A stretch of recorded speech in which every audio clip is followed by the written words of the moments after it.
My name is Akash and I am roll number 1 and I have to present about design of XOR gate with minimum number of NAND gates. So firstly let me tell you about what is XOR gate. XOR gate is basically exclusive OR gate, or we can also it as XOR gate.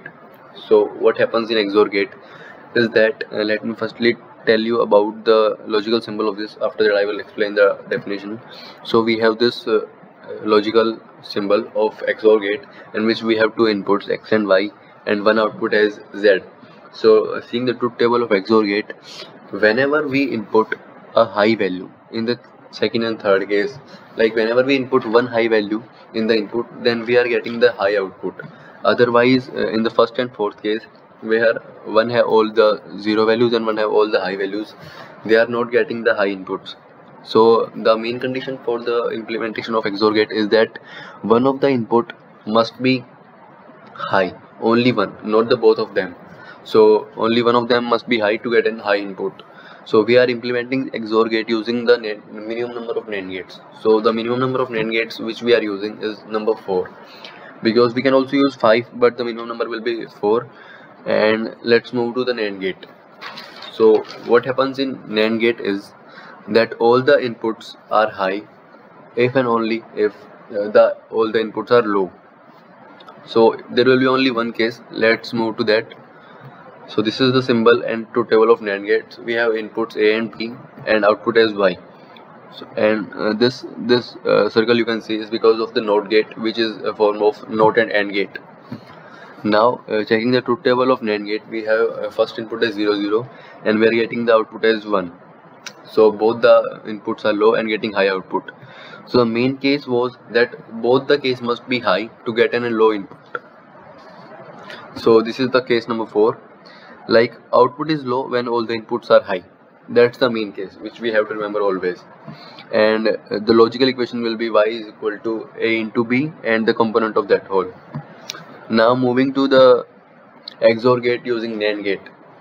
So in this we have 4 NAND gates, like 1, 2, 3 and 4.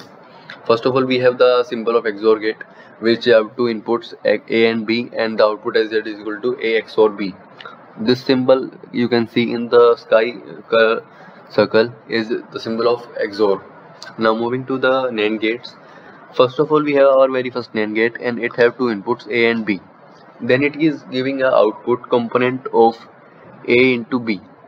Now what will happen is that this output will be given to the input. This output will be given as input to the second and the third NAND gate as single units, and the other unit will come from the A and B. So second and third NAND gate also have two inputs A and B, and the B is getting from this output value of NAND gate 1. So after this we will get the output of second and third NAND gate. So the output of second NAND gate will be A into component of A into B and the component of whole. And same in the case of third NAND gate, we will have B into A into B of component and the component of whole. So we will get two outputs from here, and these two outputs will be working as the input for the last NAND gate. And let me tell you about the calculation of this last. As I have made the diagram, we have get two inputs A and B, then the very first NAND gate, then second and third NAND gate, which of the output which I have told you already in the last slide, and that's the fourth and the last NAND gate which we are using this to get the XOR logical equation.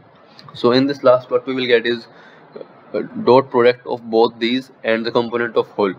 So now solving the above and the last NAND gate, we can write the logical equation as A into component of A into B plus B into component of A into B, because the component of whole will be removed and it will be using as the symbol of addition here.